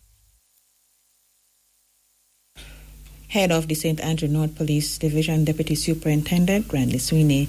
This morning, customers told reporters that they had been up from as early as 5 a.m. waiting to be served. And that is KFC 50th anniversary, so a lot of people is going to be here. Everybody want to buy one, get one free, so nobody now going to pass them deal there. And me I tell you the truth, the way over I sleep on time, the clock, every tick of the clock, I time from 1 o'clock till 5 o'clock. I couldn't sleep no longer, I had to just get up and come out here. Sleep and wake a lot of time. Watch the clock, that's me, can be the first person to be here. I'm excited, because I love chicken and my daughter, them love chicken. So, me appreciate some day in the bunch. Some KFC customers. Meantime, marketing manager at KFC, Andre Roper, said the company made preparations in anticipation of the increased numbers of customers expected today. He noted that all the company's outlets were flooded with customers. Yeah, the morning has been going very, very well. Amazing response as you can expect. Buy one big deal, get a meal deal for free as part of KFC's 50th birthday celebration. All our restaurants across Jamaica are, completely flooded with customers that you can expect. Persons were lining up from an hour or more before the doors opened. But we were prepared in terms of, ramping up our staffing, making sure that we have enough product because, we wanted to ensure that we gave back to our customers on such a momentous day. But it's really been a tremendous response of our overwhelming response, and we're grateful for the support and the patronage. Marketing manager at KFC, Andre Roper. Parliament has approved an order to declare the Western Parishes Water Supply and Resilience Improvement Program a national development project. The resolution, moved by Finance Minister Favour Williams yesterday, allows for the program to be given special treatment as well as some procurement exemptions. This as the government argued that the expected scale or scope of the program will exceed normal procurement requirements. The order also allows for a more timely execution of the program over 4 phases across 5 northwestern parishes from Westmoreland to St. Anne. Ms. Williams explained that the program is intended to improve the provision of potable water and sewage system to residents. The program intends to build critical infrastructure and create interconnectivity between treatment facilities along the north and western corridors, which will remove the National Water Commission's constraints to distribute water across the network during outages, drought, change in climate or weather patterns, and peak demand periods. Inadequate infrastructure and unreliable water supply threatens the development of communities, people, and the long-term viability of the tourism sector and pose significant public health and environmental risks. The deficiencies in water supply along this major corridor of our nation undermine social economic stability and present an urgent threat to national development if left unaddressed. She further explained that the national project declaration will prevent undue costly delays. Conventional procurement timelines, particularly those involving open tendering and multi-stage evaluations, are ill-suited to the scale and urgency of the Western Parishes Water Supply and Resilience Program. Undue delays could take place and increased costs result from such a treatment given the scale of the program. It is on this basis, as Minister with responsibility for procurement policy, I stand here to recommend to this Honourable House that the government's decision to treat the Western Parishes Water Supply Improvement Program as a national development project. Finance Minister Favour Williams. Parliament has approved the extension of all 7 zones of special operations ZOZO. The communities are Mount Salem and Norwood in St. James, Denham Town, August Town, Greenwich Town, and Parade Gardens in Kingston, and Savannah Lamar in Westmoreland. National Security Minister Dr. Horace Chang sought the extension, noting that the ZOZO have reduced murders. He said the ZOZOs have been extended until December 22.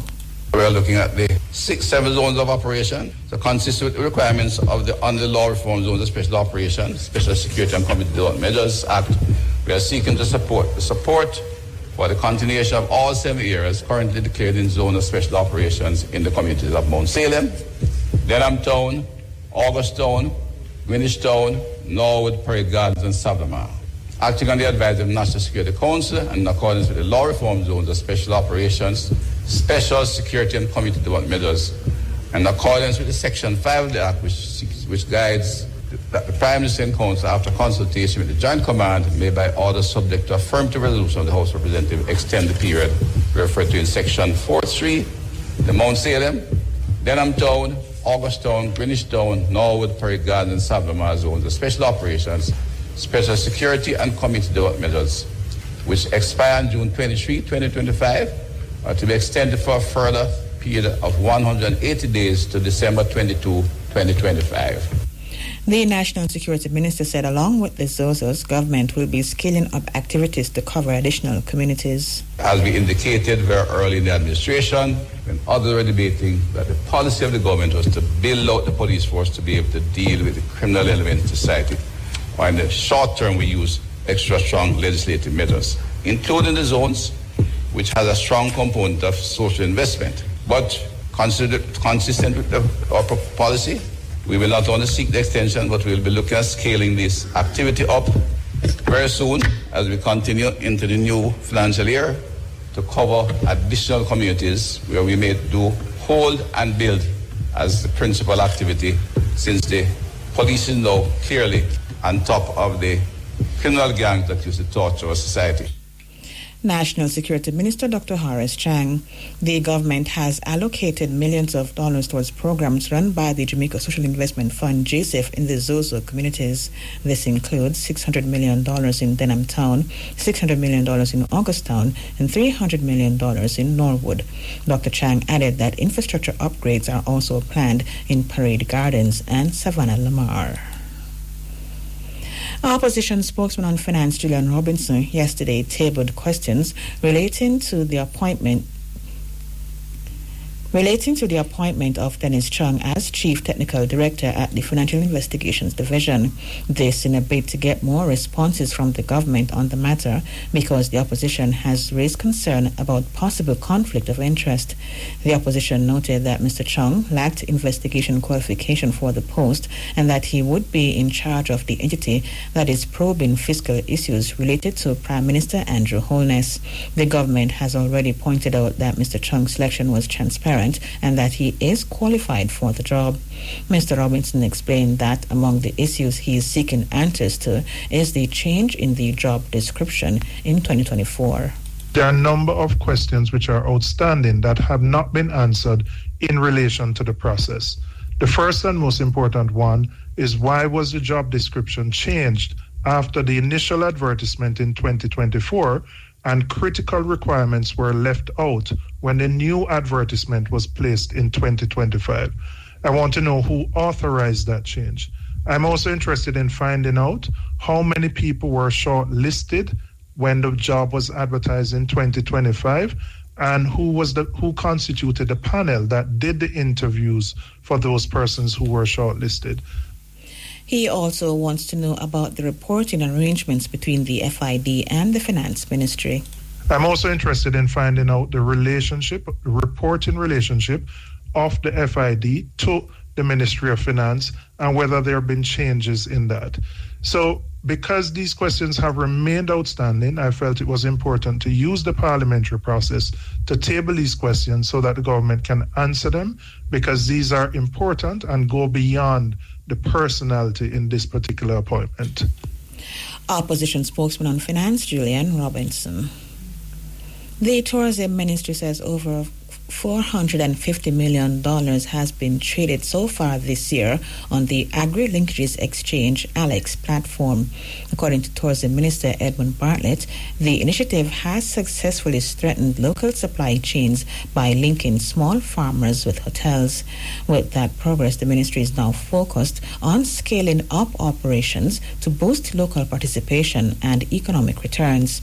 As part of this expansion, Mr. Bartlett shared that 2,000 lime trees will be planted to help meet increasing demand from the tourism sector. And those small farmers, 3 acres, 1.5 acres, they have in 1 year, so far this year, over $450 million of trading has happened on that platform between those small farmers, the little farmer, and the hotels. And since we have started, it's nearly $2 billion that have traded overall. We're expanding this, and we are now going to plant out 2,000 lime trees, because lime is a big item of demand in tourism and not available. We have to be importing lime. So 2,000 trees are now being planted. Strawberry was a big issue, and we used to import heavily strawberry. Now strawberry is supplied to the tourists by Jamaicans. We are now supplying these things. So what we want to do is to scale up these operations. Tourism Minister Edmund Bartlett, he was speaking at this morning's post-cabinet press briefing. National Housing Trust NHT contributors can now access increased loan limits 2 weeks ahead of the previously announced July 1 rollout. This as the increased loan limits took effect on June 16. The early implementation follows the announcement made by Prime Minister Dr. Andrew Holness during his budget debate presentation when he outlined reforms to the NHT's housing benefits. As of June 16, contributors can access open market loans. Individual contributors can access up to $9 million. 2 co-applicants can access up to $17 million, while 3 co-applicants can access up to $23 million. Speaking at the post-cabinet press briefing this morning, Information Minister Senator Dr. Dana Morris-Dixon said additional policy enhancement will take effect on July 1. Coming July 1, the Smart Energy Loan ceiling has increased. And that's a big one, from $1.5 million to $2.5 million. And you can use those to purchase solar panels, rainwater harvesting system, battery storage, and those interest rates are really low, 0 to 5%. And there's also expanded home grants for contributors with unfinished properties older than 2 years. And so we are doing our best to assist Jamaicans in home ownership or to fix up a house. Information Minister, Senator Dr. Dana Morris-Dixon. The results for the Primary Exit Profile PEP examinations will be released on Friday, June 20. Education Minister Dr. Dana Morris-Dixon said the portal will be open at 11 a.m. for schools and 1 p.m. for parents. She is urging parents who have not yet registered on the portal to see their children's results to do so before Friday. PEP 6 results will be distributed this Friday, 2 days from now. We will start by opening up the portal to the schools at 11 a.m. and then we will open it up to parents at 1 p.m. Now, I have a message to parents. Only 10,000 parents of the 30-odd parents, where are you? In order for you to get your child's grade, you need to use the SMS, and SMS has been sent to you. Please use the SMS. It gives you the information on registering on the system, because every single year the system goes down. Why does it go down? Because parents are trying to register all at the same time and also trying to access at the same time. Let us do that today. Let's do that tomorrow. Minister of Education, Dr. Dana Morris-Dixon. An assessment is being done to determine how to secure the accident and emergency department at the Black River Hospital in St. Elizabeth. This after a car crashed into that section of the hospital just before 1 o'clock this morning. Regional Director of the Southeast Regional Health Authority, Sarah Michael Bent, told RFM News that based on reports, the crashed car was transporting an ill person. The entry doors to the department, so those were damaged, so it have to be changed. It was damaged, were damaged, whatever, so you have to change. So, but in terms of the concrete, it was not damaged, but the door itself, all the doors were damaged. 2 sets of doors. Mr. Bent further noted that operations are back to normal following cleanup by staff. They are back to normal early, because they just have to clean up. Naturally, once you have that, you'd have had some minimal, you'd have had some disruption, but if the staff was able to clean up quickly, and thanks to them too, and to continue operations. So operations are back to normal down there. Regional Director Michael Bent. Meantime, Health Minister Dr. Christopher Tufton expressed relief that no one was hurt during the incident.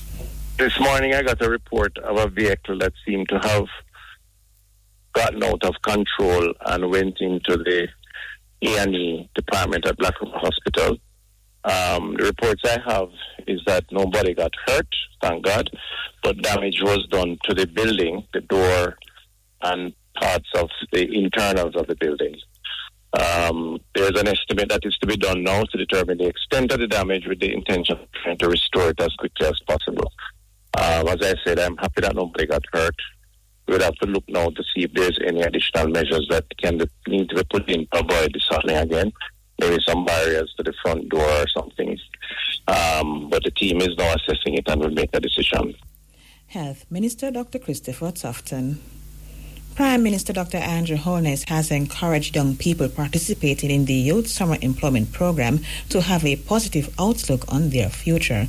He lamented that too many of the nation's youth are pessimistic about their life due to challenges they face. Unfortunately, sometimes from our young people, we see negative positions being taken against society. In other words, antisocial positions. Somebody will fight against me. Somebody will deprive me. Instead of starting from a position that, okay, these are my challenges, these are my obstacles, but I will overcome. So as I have this lovely gathering of young people, I appeal to you to take a positive view on life. Don't follow those persons who all they do is spew negative, try to ride and stir up discontent, and then make promises to you that makes no sense and cannot be fulfilled. Right?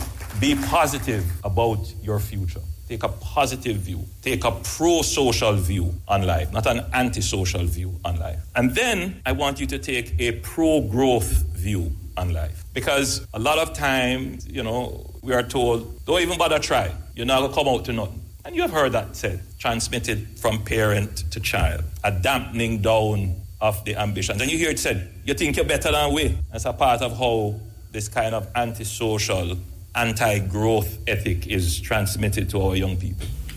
He urged the youth to dream and be mindful of the decisions they make, noting the value of the resources to which they have access. I want you to be ambitious. I want you to be aspirational. I want you not to be afraid to dream. I want you to explore possibilities and options. I want you to disrupt the status quo and deliver new things and new value in the society. I want you to be innovative, and that's what it means to be pro-growth. And I also want you to be economistic. What does that mean, to be economistic? I want you to understand that every decision you make in life can lead to either a gain or a loss. That's number one. And number two, there's nothing in life that is free. It may not cost you, but it costs someone else. And so you have to live your life always being careful as to how you allocate the resources that are given to you. Prime Minister Dr. Andrew Holness. People's National Party PNP candidate for Southwest St. Anne, Denishka Williams, is again raising concern about what she described as political intimidation in the constituency. This follows the reported removal of campaign material. 7 boats were reportedly taken down in Clarksville, Cave Valley, and Calderwood. This is now the 3rd time I've had to publicly raise concerns about the destruction of my campaign materials. It sends a troubling signal to constituents, to supporters, and to voters, not just in this constituency, but voters right across the country. This pattern of behavior reflects a growing level of political intimidation that must be confronted and condemned by all well-thinking Jamaicans. These are not isolated incidents. There have been other forms of intimidation across the constituency that I know have formally reported to the police. Like every other candidate, I must be allowed to campaign in peace. There is no democracy without fair and free campaigning, and I believe the people of Southwest St. Anne deserve better. Mrs. Williams expressed concern about the ability of the political ombudsman to treat with these political breaches. She said a letter was sent to the ombudsman last month, but to date the office has not responded. The candidate is calling on the relevant authorities to take action. I am again calling on the relevant authorities to take urgent action and address this matter of intimidation, especially in constituencies where women are offering themselves for public service. We must send a strong message that this type of politics will not be condoned, not in Southwest St. Anne and not anywhere else in Jamaica. And let me be clear, this is not a sign of weakness. This is a call to action to preserve the integrity of our democracy and ensure that all candidates, regardless of political affiliation or gender, can campaign free from fear. PNP candidate for Southwest St. Anne, Denishka Williams.